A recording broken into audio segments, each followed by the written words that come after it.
నమస్తే welcome to our channel.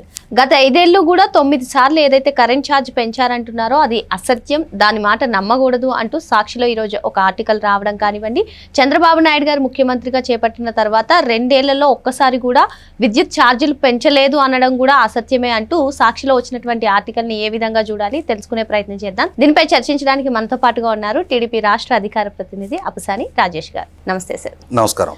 విద్యుత్ ఛార్జీలు పెంచలేదట అంటూ ఒక ఆర్టికల్ సార్. మరి ఏదైతే మంత్రి గొట్టిపాటి రవికుమార్ గారు ఒక ప్రగతి నివేదికను విడుదల చేశారో, ఈ విడుదల చేసిన దాంట్లో ఉన్నవన్నీ కూడా అసత్యాలే. మా హయాంలో 9 సార్లు విద్యుత్ ఛార్జీలు పెంచామనడం కూడా అసత్యమే.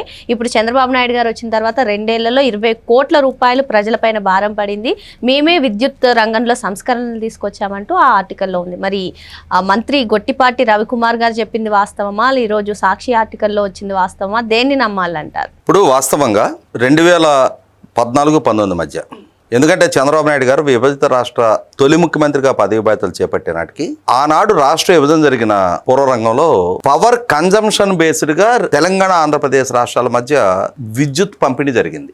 హైదరాబాదు మహానగరం, పారిశ్రామికీకరణ, వీటి నేపథ్యంలో జనాభా తక్కువ ఉన్న తెలంగాణ పవర్ కన్జంప్షన్ ఎక్కువగా జరుగుతూ ఉంది. జనాభా ఎక్కువ, విస్తీర్ణం ఎక్కువ ఉన్న ఆంధ్రప్రదేశ్కి తక్కువ కేటాయింపులు జరిగినాయి. పైగా విద్యుత్ కోతలతో రాష్ట్రం సతమతం అవుతూ ఉంది. ఇవి చంద్రబాబు నాయుడు గారికి వారసత్వంగా దక్కినాయి. అక్కడి నుంచి ఆయన పాలన మొదలుపెట్టారు.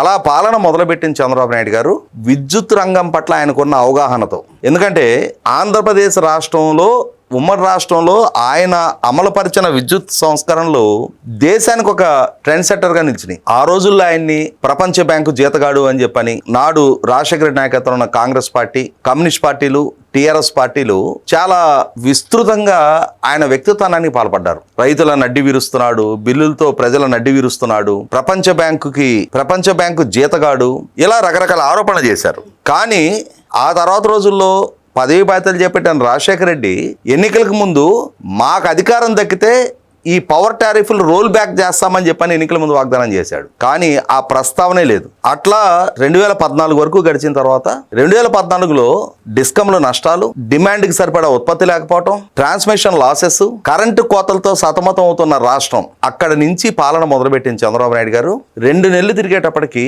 కరెంటు కోతలను నివారించారు.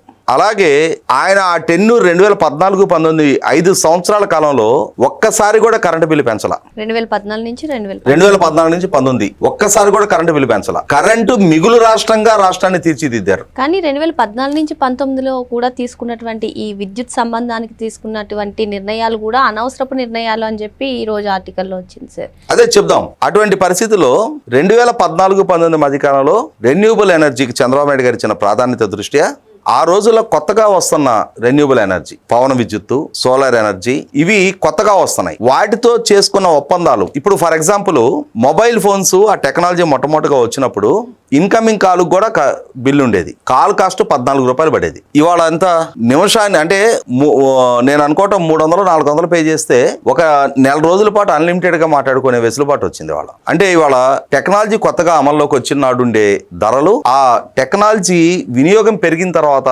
డెఫినెట్ గా రేట్లు తగ్గిపోతాయి. ఇటువంటి నేపథ్యంలో నాడు చంద్రబాబు నాయుడు గారి ప్రభుత్వం ఆ రోజు పవర్ పర్చేసింగ్ అగ్రిమెంట్లు చేసుకున్నప్పుడు అప్పుడున్న ధరల ప్రకారం ఆయన అగ్రిమెంట్లు చేసుకుంటే, జగన్మోహన్ రెడ్డి ముఖ్యమంత్రిగా ప్రమాణ స్వీకారం చేసిన తొలి క్షణాల్లో మాట్లాడిన బహిరంగ సభలో చంద్రబాబు ప్రజల నెత్తిన విద్యుత్తు ధరల భారాన్ని మోపుతా ఉన్నాడు, నేను ఈ భారం మొత్తాన్ని ఇలా చేతులు పెట్టి ఈ భారం మొత్తాన్ని తగ్గించి వేస్తా అని చెప్పని చేతులు ఇట్లా బార్లా జాచాడు. సరే, నిజం నమ్మారు ప్రజలు. సరే, ఇంతటి అవకాశం, అధికారం దక్కింది కదా, ఇంతటి మెజార్టీ ప్రజలు కట్టబెట్టారు కదా, మాట నిలుపుకుంటాడేమోనని చెప్పని అటువంటి జగన్మోహన్ రెడ్డి అతని పాలనా హయాంలో వాస్తవంగా 11 సార్లు పెంచాలి టారిఫ్ ఆర్డర్లు మార్చాడు. మినిమం 50 యూనిట్ల వరకు మినిమం ఛార్జ్ ఉండేది, దాన్ని 30 యూనిట్లు కుదించాడు. అంటే మరి 50 యూనిట్లు వాడుకునేది ఎవరు? ఒక లైటు, ఒక ఫ్యాను. ఈ సామాన్య గృహస్థులకి 50 యూనిట్లు ఖర్చు అవుద్ది. వాళ్ళని 30 యూనిట్లు కుదించడం ద్వారా, ఇంకొక స్లాబ్ క్రియేట్ చేయడం ద్వారా ఈ సామాన్యులకి కూడా అధిక టారిఫ్ వర్తింపజేశాడు కదా. ఇలా ఏదో ఒక రూపంలో ప్రజల మీద భారం మోపుతా ట్రూ అప్ ఛార్జీల పేరిట 9 సార్లు పవర్ టారిఫ్లు పెంచాడు. ఆ పెంచిన ఇంపాక్ట్ ఎలా ఉందో నీకు ఒకసారి చెప్తా నేను. 2019లో అతను ముఖ్యమంత్రిగా పదవి బాధ్యతలు చేపట్టే నాటికి ఒక 50 యూనిట్లున్న ఇంటికి 101 రూపాయలు బిల్లు వచ్చేది. 2024 అతను దిగిపోయే నాటికి అదే 50 యూనిట్లు ఉన్న ఇంటికి 199 రూపాయలు రావటం మొదలైంది. అంటే 98 రూపాయలు అతని 5 సంవత్సరాల టెన్యూర్లో ప్రజల మీద భారం మోపబడింది. ఇది ఎంతో తెలుసా? 98% హైక్ సామాన్యుల మీద. ఇప్పుడు ఈ 2026-27 ఫైనాన్షియల్ ఇయర్కి ఏపీ ఈఆర్సీకి ఇచ్చిన ప్రతిపాదన 186 రూపాయలు. అంటే 199 రూపాయల నుంచి 13 రూపాయలు తగ్గటం జరుగుతుంది వాళ్ళ. ఇది -6% లెస్. నీ పాలనా హయాంలో పెరిగాయి. అతని వాళ్ళ అసత్యాలు అబోధ కల్పనలను రాస్తా ఉన్నాడు కదా. ప్రజలకు తెలుసు కదా 2019 నాడు వాళ్ళు ఎంత బిల్లు పే చేశారు, 2024 నాటికి ఎంత బిల్లు పే చేయాల్సి వచ్చింది అనేది. ఇక్కడ ఇంకా మిగిలిన కేటగిరీస్ కూడా ఉన్నాయి. 100 యూనిట్ల వరకు కన్జ్యూమ్ చేసే కుటుంబం వాళ్ళు 244 రూపాయలు 2019 నాటికి పే చేస్తే ఇతని పాలనా హయాం ముగిసే నాటికి 453 రూపాయలు పే చేశారు. అంటే 86% హైక్. ఇప్పుడు అదే కుటుంబం 428 రూపాయలు, అంటే 453 నుంచి 428 అంటే 25 రూపాయలు తగ్గుతుంది. ఇప్పుడు ఇది -5%. 200 యూనిట్లు 632 రూపాయలు 2019 నాటికి ఉండేది. ఇతని పాలనా హయాంలో 1123 రూపాయలు అయింది. 78% హైక్ అది. ఇప్పుడు ఈ 2026-27 ఆర్థిక సంవత్సరంలో ప్రతిపాదించింది 1173 రూపాయలు. అంటే ఇక్కడ కూడా 50 రూపాయలు తగ్గుతా ఉంది. -4% హైక్ అనమాట. అంటే మైనస్ డిప్రిషియేట్ అవుతుంది. ఇక్కడ 300 యూనిట్లు 1573 రూపాయలు వచ్చేది అప్పుడు బిల్లు 19 నాటికి. ఇతని పాలనా హయాంలో అదే 2037 రూపాయలకి పెరిగింది. 29% హైక్ అది. ఇప్పుడు అదే 2037 1963 రూపాయలు అవుతుంది. -4%. సహజంగా మనం పెరుగుదలనే చూస్తాం. తగ్గుదల ఎలా సాధ్యపడింది? ఒకటి, కొనుగోలు ధరలు తగ్గటం. 52 పైసలు కొనుగోలు ధరలు తగ్గించారు. 5 రూపాయల 42 పైసలు ఉండే 2024 ప్రభుత్వం బాధ్యతలు చేపట్టానాడు. దాన్ని ఇప్పుడు 4 రూపాయల 90 పైసలకు తీసుకొచ్చారు. 52 పైసలు కొనుగోలు ధర తగ్గింది. ట్రాన్స్మిషన్ లాసెస్ తగ్గించారు. ఇలా తగ్గించడమే కాకుండా ఈ ప్రభుత్వం పదవి బాధ్యతలు చేపట్టిన తర్వాత ఇప్పుడు ఎప్పుడైతే ఈ కొనుగోలు తగ్గిందో ధర, దాని ఇంపాక్ట్ జనరల్గా ట్రూ అప్ ఛార్జెస్ గురించి వినుంటాం మనం. ఈ ప్రభుత్వం ట్రూ డౌన్ 13 పైసల యూనిట్కి ధర తగ్గటంతో 1902 కోట్ల రూపాయలు వినియోగదారులకి సేవ్ అయినాయి. ఇదే సందర్భంలో జగన్మోహన్ రెడ్డి పాలనా హయాం నాటి ట్రూ అప్ ఛార్జెస్ ఇవి 4,998 కోట్ల రూపాయలు, 4,498 కోట్ల రూపాయలు ప్రభుత్వం భరించింది ప్రజల మీద భారం మోపకుండా. వాస్తవంగా 2023-24 ఆర్థిక సంవత్సరానికి సంబంధించి 2023 సెప్టెంబర్ నెల, 2023 డిసెంబర్ నెల, ఆ 2 నెలల్లో 2 ట్రూ అప్ ఛార్జీ ప్రతిపాదనలు ఈఆర్సీకి సమర్పించినాయి డిస్కంలు. ఆ ప్రతిపాదనలు సమర్పిస్తే అప్పుడు AP ERC chairman justice Nagarjuna Reddy అని చెప్పని జగన్మోహన్ రెడ్డికి ఎన్నికలకు ముందు చాలా ఉపయోగపడ్డాడు. ఆయన ఏపీ ఈఆర్సీ చైర్మన్ గా నియమించారు. అలా నియమించిన నేపథ్యంలో ఆయన హయాంలో ఆయన ఎన్నికలు 2024 ఏప్రిల్ మేలో ఎలక్షన్స్ ఉన్నాయి. ఎలక్షన్స్ కి 4 నెలల ముందు ఈ ట్రూ అప్ ఛార్జీలు ఆమోదింపజేస్తే అది జగన్మోహన్ రెడ్డి ప్రభుత్వం మీద వ్యతిరేకత పెరుగుద్ది అని చెప్పని ఈయన రాజకీయపు స్వామి భక్తి ప్రదర్శించి, యాక్చువల్గా క్వాషీ జ్యుడిషియల్ పోస్ట్ అంటారు అది. అంటే ఒక రిటైర్డ్ న్యాయమూర్తుల్ని నియమిస్తారు. అటువంటి వాళ్ళు రాజకీయాలకు అతీతంగా తామరాకు మీద నీటి బొట్టులాగా వ్యవహరించాలి, స్థితప్రజ్ఞత కలిగి ఉండాలి. కానీ వైసీపీ పార్టీ కార్యకర్తలాగానే వ్యవహరించి ఆయన జగన్మోహన్ రెడ్డి హయాంలో ప్రతిపాదించిన ఈఆర్సీకి వచ్చిన ట్రూ అప్ ఛార్జీల ప్రతిపాదనలు ఆయన అప్పుడు అమలు చేయకుండా వాటిని వాయిదా వేసి ఎలక్షన్స్ అయిపోయినాక 2024 ఆగస్టు చివరికి ఆయన టెన్యూర్ అయిపోతుంది, అప్పుడు ఆమోదించాడు. అంటే ఏంటి? జగన్మోహన్ రెడ్డికి రాజకీయంగా లబ్ధి చేకూర్చాలి అని చెప్పని ఈ ప్రభుత్వానికి పదవి బాధ్యతలు చేపట్టిన తర్వాత ఈ ప్రభుత్వం విద్యుత్ ఛార్జీలు పెంచింది అని నిందల మోపాలి అని చెప్పని దాని ఇంపాక్ట్ 2 ట్రూ అప్ ప్రతిపాదనలు వచ్చినాయి.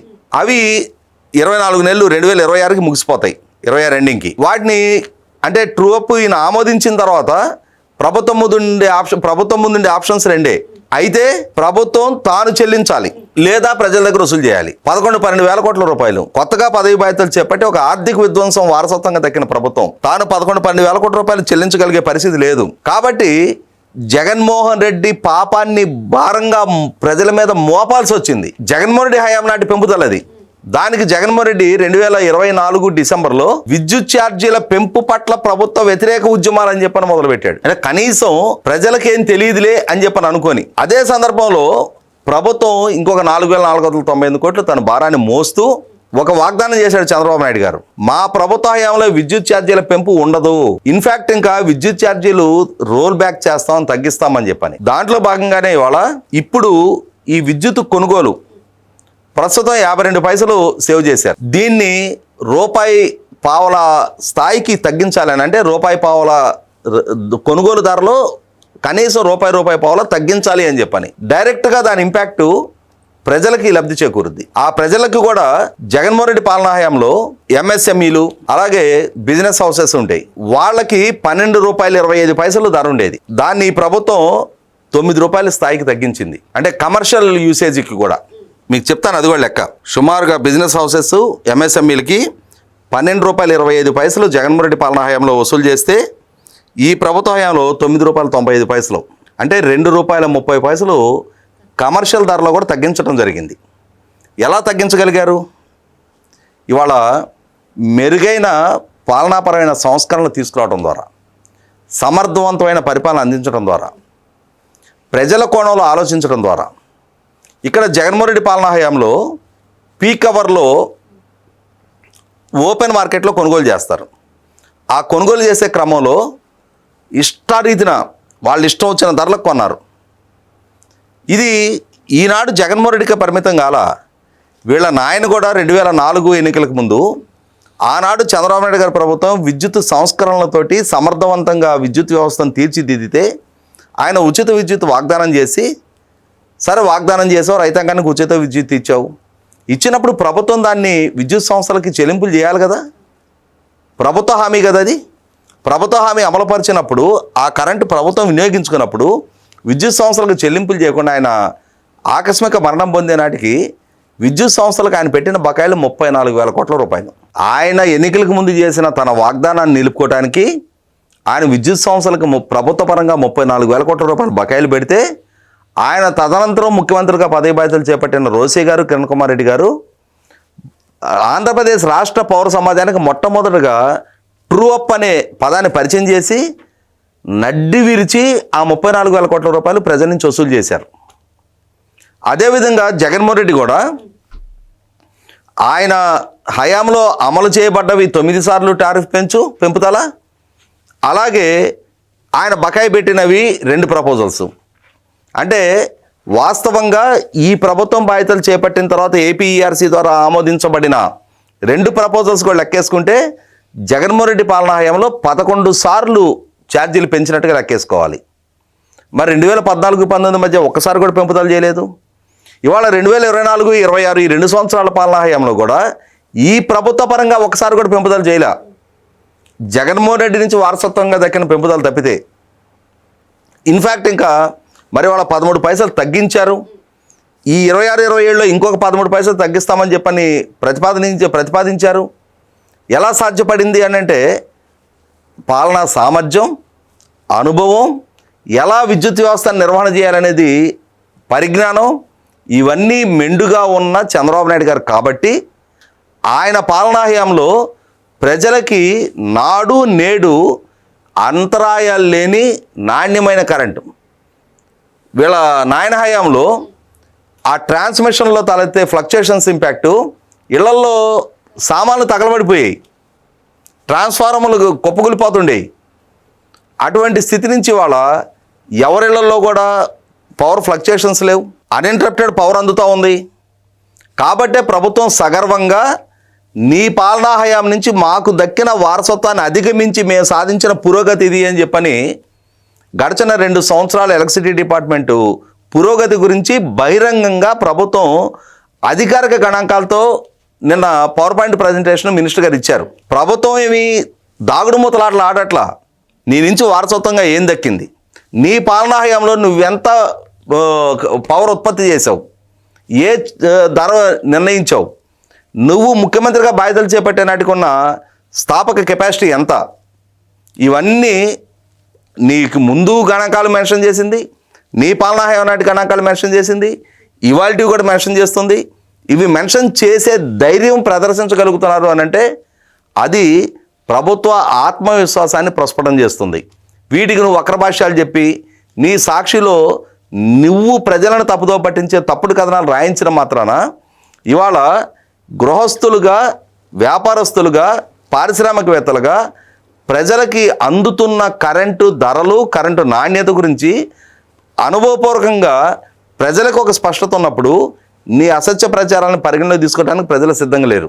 ఓకే సార్, మరో అంశంతో మళ్ళీ కలుద్దాం.